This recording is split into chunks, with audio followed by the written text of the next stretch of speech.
the same case. All right. And you can go back, and that's going to be troubling. Okay. Well, Bill Foster's had other things to say about you, and we'll share those yes. and let you respond when we come back after these words. Stay with us. I'm with Congresswoman Judy Biggert.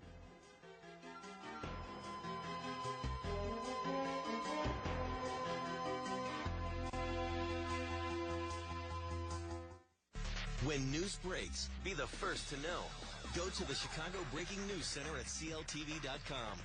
Be the first to know. From the combined reporting resources of CLTV, WGN News, the Chicago Tribune, and WGN Radio. Be the first to know.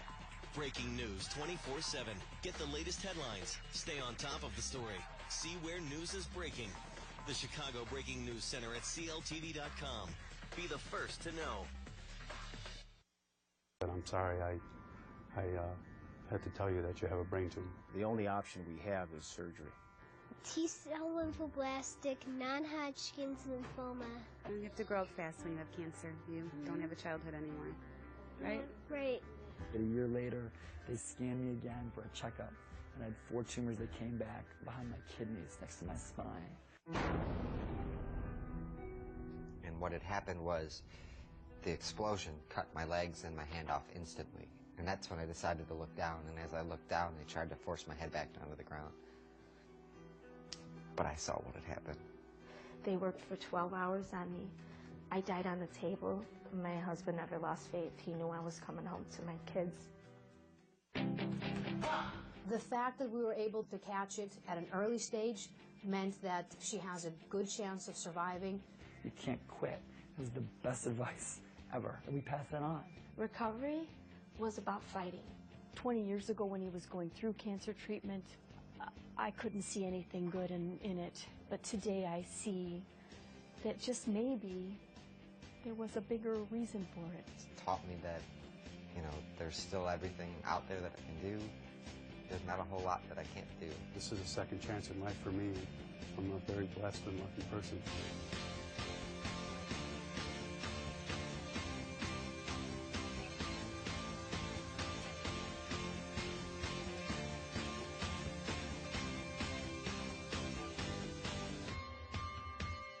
Everything you want in life lies in the uncomfortable.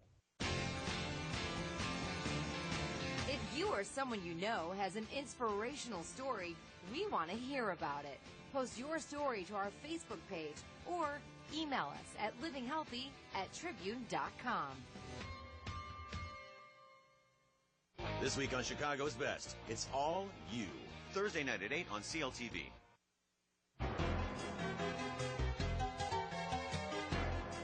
But Congresswoman Biggert voted to privatize Social Security and replace Medicare's guaranteed benefit with a voucher, costing seniors $6,400 every year. After 30 years in politics, Biggert's not on our side. I'm Bill Foster, and I approve this message. So you and I were talking. I think it's one thing when you have ads by these super PACs that are out there, because who knows what they're saying. But that was a Bill Foster ad, and so what he said was that you voted to privatize Social Security, that you wanted seniors to pay $6,400 more for Medicare. We know that's tied to the Paul Ryan bill. But go ahead, explain. Is Foster accurate? No, absolutely not accurate. Social Security, I have never wanted to privatize Social Security. That would be where the government steps into the stock market and gets into that. That would absolutely destroy the market, you know, the volume that would come with that. So that has never been anything that I have ever said. And the other part of it, I think that Medicare, you know, is going to go bankrupt in 2024. So we have got to do something for those seniors that are under, right now that are under 55. Under 55, or will be future seniors, that we're going to try and do something a little bit different, or they're going to have the traditional Medicare, or they're going to have their choice of something like a premium subsidy.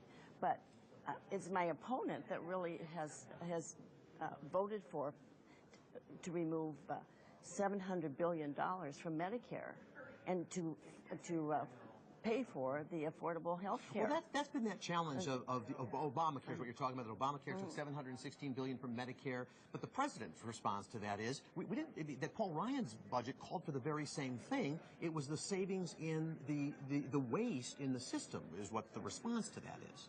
No, the Paul Ryan budget really would take back that $700 billion and make sure that it goes to Medicare.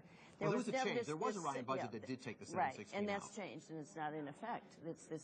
There's no $6,400 that seniors are going to have to pay. I would never allow that to happen. I will not raise taxes for the middle class. I will not lower taxes for the well-off, and I will not make the seniors have to pay anymore. There's a Facebook question from Tom. It says, I wonder if Congresswoman Biggert has heard concerns from retired people about new Medicare restrictions, such as not being readmitted to a hospital for a month after your discharge. Do you have concerns about that? Well, I think that the Medicare is a promise made and promise kept, and I think that we should have the traditional Medicare, and I haven't heard about that. Okay. And is it your feeling then under a Ryan plan, I mean, if a Ryan budget were to pass, one of the modifications is to give seniors the option of staying with Medicare. So is that critical to you that people who want Medicare as it is should get to stay there? Those that are 55 and over will be in the traditional Medicare, and that's what it should be. How about those of us that aren't quite there? Well, you know, if you've got to draw the line somewhere. And so 54 and under, you have the choice to have the traditional Medicare or to have the premium subsidy and choose another type of plan, which would be like the big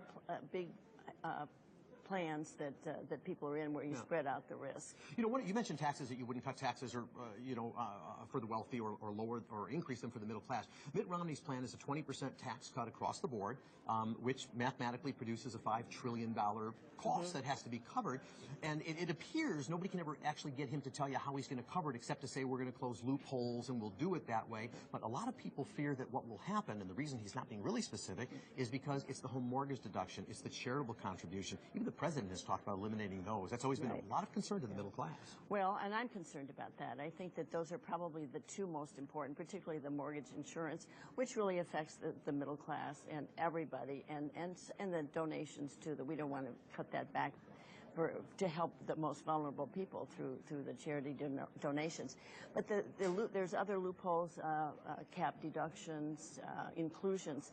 The problem with bringing up the ones that are talking about, I think we have to wait until we're at the table and discuss that on both sides of the aisle.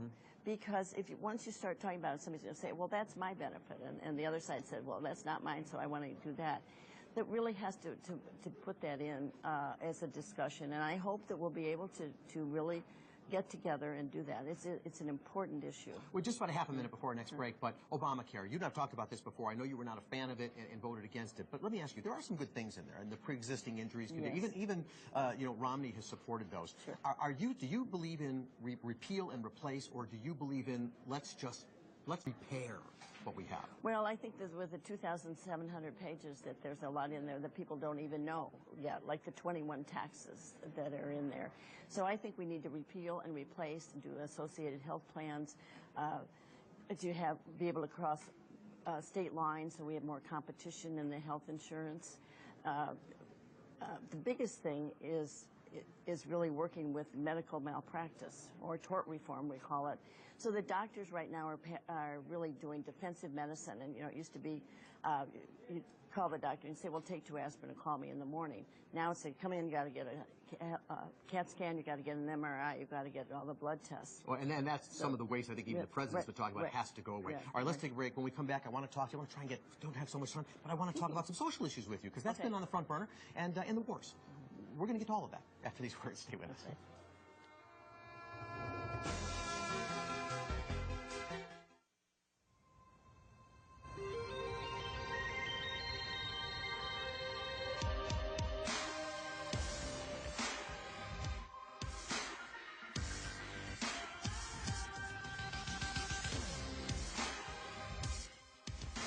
Introducing a reason to look twice. Introducing a stunning work of technology. The entirely new Lexus ES and the first ever ES Hybrid. See your Chicago area and Northwest Indiana Lexus dealer. Jim is 38, mortgage, married, 3 great kids. He wants to protect his family with a $500,000 term life insurance policy. What do you think it'll cost him? $100 a month? 60? 40? Actually, none of the above. Jim can get a $500,000